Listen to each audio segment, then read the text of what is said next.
In this video, I'm going to show you how to add page numbers in PandaDoc. Now, the first thing you have to do, you want to select whether you want to add them in the header or in the footer, and then you want to go there. So for example, I'm going to go to my footer down here. You can click in either of them, but you simply want to double click either in the header or in the footer. And whenever you do that, you want to just go into settings over here. So if you're in the footer, click on footer settings over here. If you're in the header, click on header settings over here.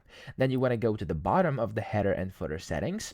And down here it says page numbering in PDF. Okay, so to actually add page numbers, you're gonna have to enable either of these. You have show in footer or header, and so I'm gonna just put them in the footer right now. I'm gonna click on here, and then you have like two options. I'm gonna use numbers over here, and that's essentially what you have to do. Now notice how whenever you actually do this, it's not going to directly show the page numbers. However, if I go in here again in the settings, those are enabled. So of course, if you're showing them inside a PDF, these are only gonna get shown in the PDF you're basically downloading. So if I go to File, top left, click on Download, and then print a PDF document over here, as you can see, I'm going to click on Got It over here, and then it's going to download the PDF. And if I now open it, you'll see that there we go. There are now page numbers. Okay, so that's how to do it. I hope this video helped you out. If it did, please subscribe to the channel and help me out as well.